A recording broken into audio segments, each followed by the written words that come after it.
सती, तुम मन छोटा मत करना पुत्री। ये पल एक स्त्री के लिए दुख का नहीं है कि वो अपने मायके को छोड़ के जा रही है जहाँ उसने जन्म लिया है। जिस आंगन में ये पल एक स्त्री के लिए गौरव का है कि वो एक नए घर, नए संसार को जन्म देने जा रही है।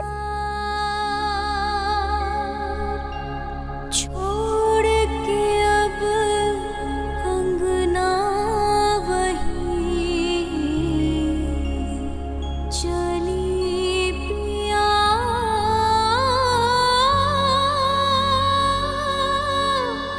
के द्वार। लेकर आओ, शीघ्र अतिशीघ्र लेकर आइए।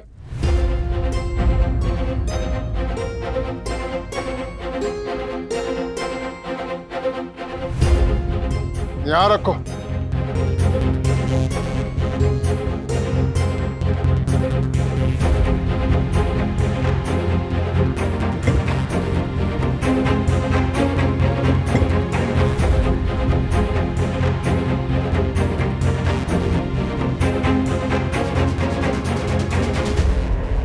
ये सारे उपहार लेकर तुम मेरी पुत्री और जमाता के साथ कैलाश पर्वत तक इन्हें छोड़कर आओगे।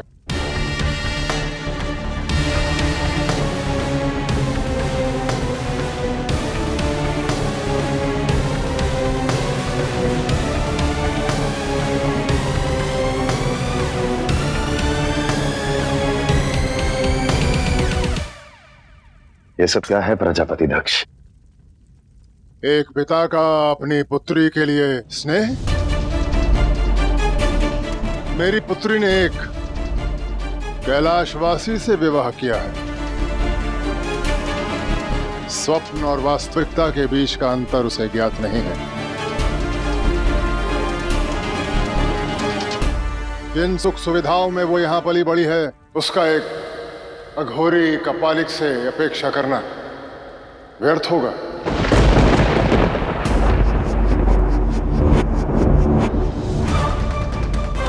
परंतु एक पिता अपने पुत्री के सुख के लिए तो चिंतित रहता है ना। तो बस सुनिश्चित कर रहा हूं कि जिन सुख सुविधाओं में वो यहां पली बड़ी है, वही उसे कैलाश में भी उपलब्ध हो। तुम्हें कुछ अधिक करने की आवश्यकता नहीं है, केवल सती को संग लेकर जाना है। ये सब उपहार तो मेरे सेवक तुम्हारे संग लेकर जाएंगे। मैं आपकी चिंता का सम्मान करता हूं प्रजापति, परंतु सबसे बड़ा उपहार तो आप मुझे दे चुके हैं। वो उपहार जिसमें गुण भी है और संस्कार भी।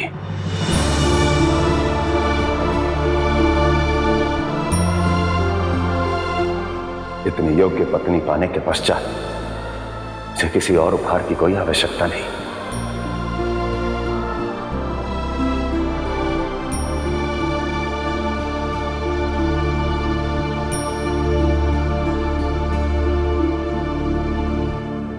सती के सामने ये भौतिक उपहार, इनका कोई मूल्य नहीं है प्रजापति।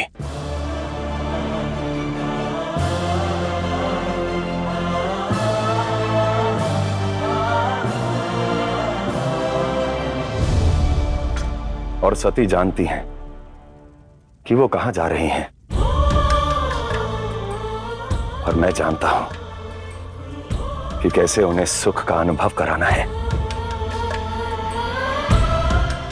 अभी कुछ ही क्षण पहले अग्नि को साक्षी मानकर आपने अपनी पुत्री का हाथ मेरे हाथों में दिया है। तो आज तक आप जो भी सती के लिए करते आए हैं, वो करना अब मेरा उत्तरदायित्व है, और मैं प्रयास करूंगा कि उस उत्तरदायित्व को पूर्णतः निभाऊं।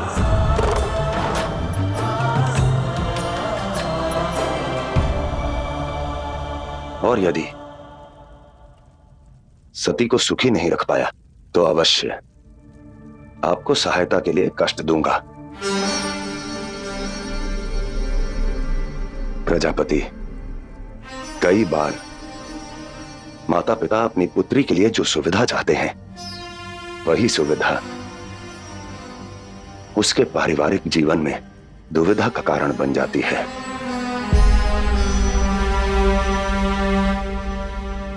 आशा करता हूं कि आप अपनी पुत्री के जीवन में दुविधा नहीं लाना चाहते। सती एक घर छोड़कर नहीं जा रही, वो तो बस एक दूसरा घर बसाने जा रही हैं। तो ये उन्हें ही निश्चित करने देना चाहिए कि वो घर कैसा होगा। और हां, एक और उपहार है प्रजापति जो आप हमें अवश्य दे सकते हैं। वो है संबंध में त्याग, समर्पण और सदैव एक दूसरे के लिए सम्मान बने रहने का आशीर्वाद। और इसके लिए आपके सैनिकों की कोई आवश्यकता नहीं। अनुमान था कि तुम जैसा अभिमानी, अहंकारी मेरे दिए उपहारों को स्वीकार नहीं करेगा और अब मीठी मीठी बातें बोलकर यहां सबके सम्मुख स्वयं को पुनः महान सिद्ध करना चाह रहे हो और बिना कोई शब्द कहे मेरे दिए उपहारों का तिरस्कार कर रहे हो। परंतु तुम यदि सती के पति हो तो मैं भी उसका पिता हूं और एक पिता को पूर्ण अधिकार होता है अपनी पुत्री को उपहार देने का। परंतु तुम क्या जानो एक पिता की भावनाएं क्या होती हैं।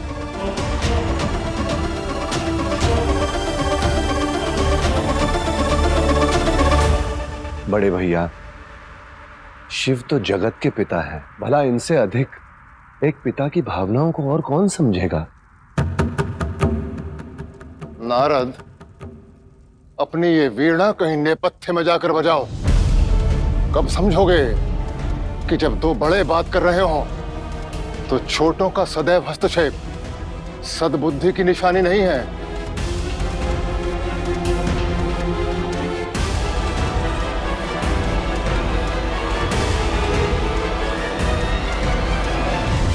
मेरी दक्षायणी,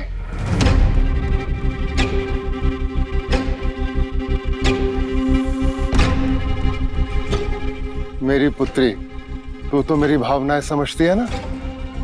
बता, मेरे दिए उपहार कैलाश लेकर जाएगी ना?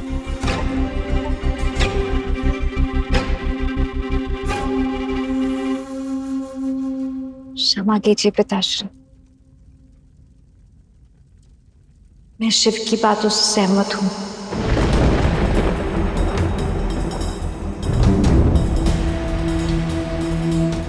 पिताश्री, अब जो शिव का है वही मेरा है।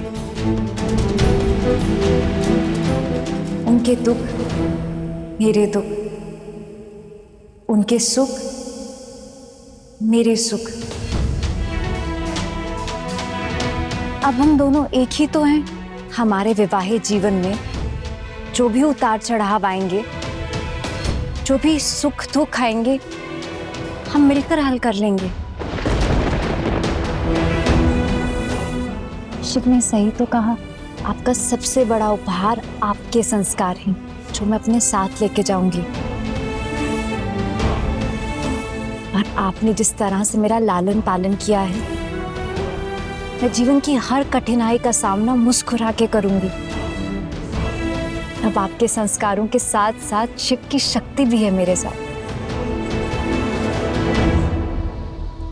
शिव का प्रेम मुझे किसी भी सुख सुविधा की कमी नहीं होने देगा।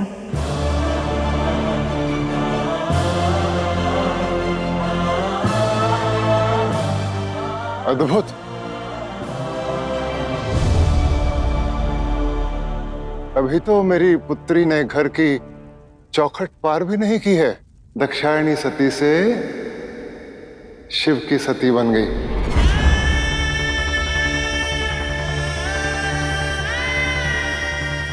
शिव का पक्ष लेकर पिता के विरुद्ध बोल रही है, पिता के दिए उपहारों का तिरस्कार कर रही है।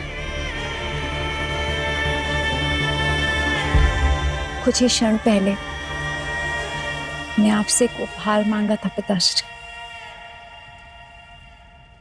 वो दे सकते हैं? फिर तो कुछ भी कहने का अर्थ नहीं है। हो गया विवाह संपन्न, केवल विदाई की औपचारिकताएं शेष हैं। कर लो वो भी पूरी।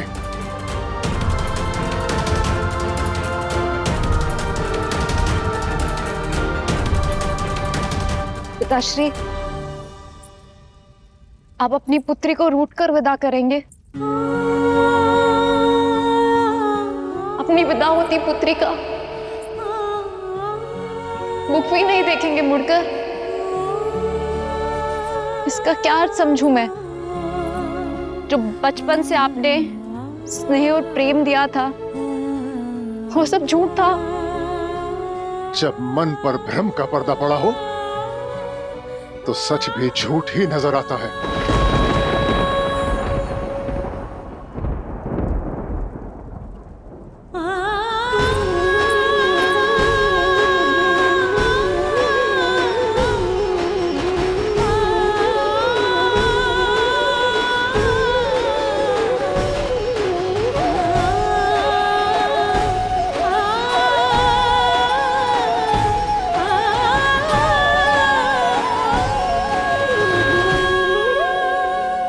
आशा है कैलाश की शीत में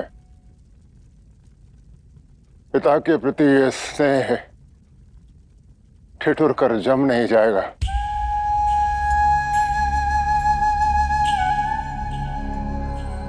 सुखी रहो।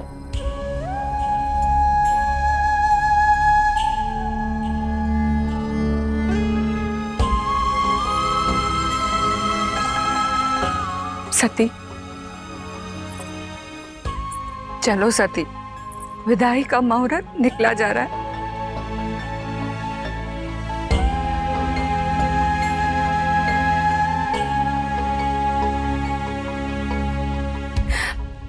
सती, तुम्हारे पिता और शिव की शत्रुता के बीच तुम विवाह के पश्चात हमें भूल तो नहीं जाओगी ना?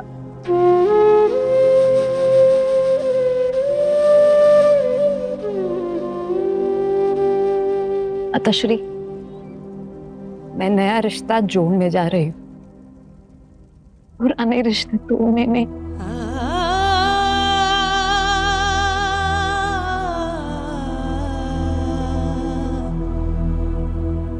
मैंने आपको वचन दिया था ना, मैं पूरी कोशिश करूंगी पिताश्री और मेरे पति की शत्रुता को समाप्त करने की।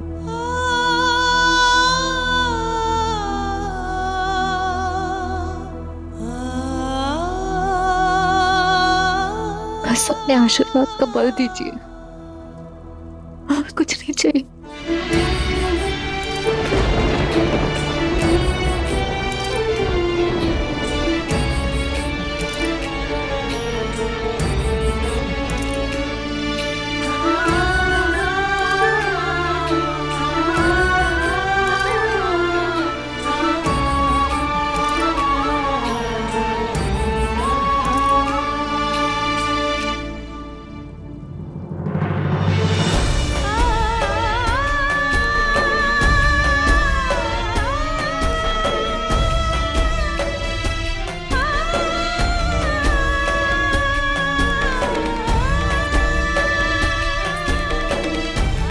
सती,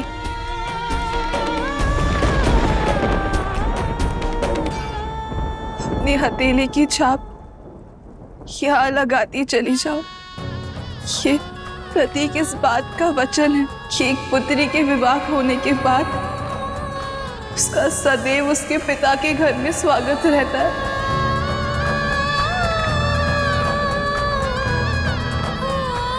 कि वो इस घर का एक अटूट भाग है, अतिथि नहीं।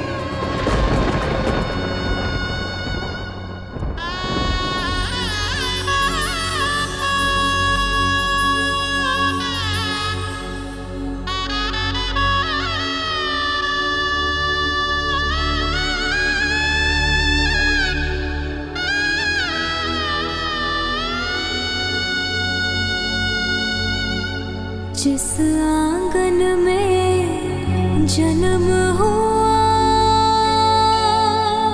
मिले सभी संस्कार, छोड़ के अब अंगना वही चली पिया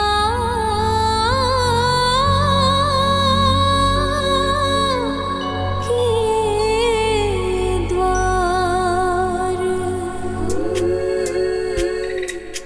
सती, अब इसे अंजलि से भर भर के चारों दिशाओं में फेंकते हुए बाहर की ओर चलो। इससे पुत्री के विदा के पश्चात पिता के घर में सुख शांति और समृद्धि बनी रहेगी। ओरी विधाता ये कैसी नियति बनाई, ओरी विधाता ये कैसी नियति बनाई।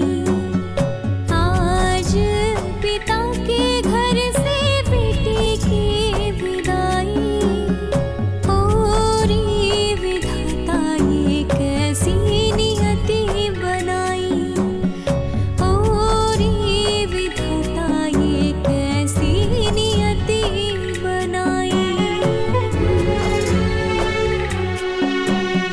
नैना सजल है व्याकुल विकल है, भावनाएं मन की अधीर है।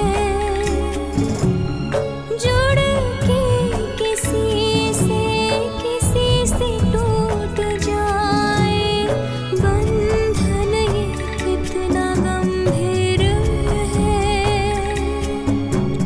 सुखमय हो जीवन, शुभमय हो जीवन, ढेरों आशीर्वाद शुभ कामना बधाई। ओरी विधाता ये कैसी नियति बनाई। ओरी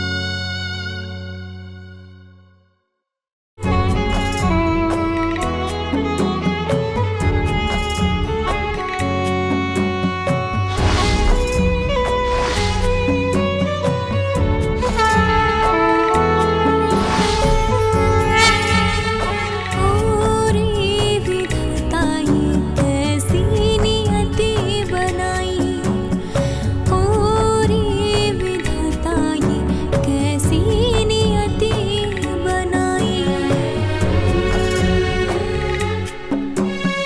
बहनों के संग खेली नटखट, कभी बोली बन के प्यारी अलबेली रे। राज दुलारी है जो दक्ष कुमारी है, जो शिव की प्यारी सती है रे। टुकड़ा हृदय का मात पिता की, ओरी विधाता ये कैसी नियति बनाई, ओरी विधाता ये कैसी नियति बनाई। आज पिता के घर से बेटी की विदाई, ओरी विधाता ये कैसी नियति बनाई, ओरी विधाता ये कैसी नियति बनाई।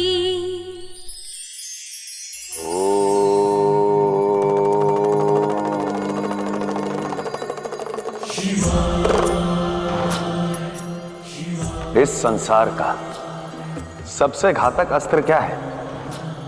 क्या है जिसे पाना बहुत सरल है, परंतु उससे दूर रहना जीवन की सबसे बड़ी कला? ऐसा क्या है जो हाथ में रहे तो जलते हुए अंगार के समान है और पांव में एक कांटे के समान? वो है हमारा क्रोध, हमारा अहंकार।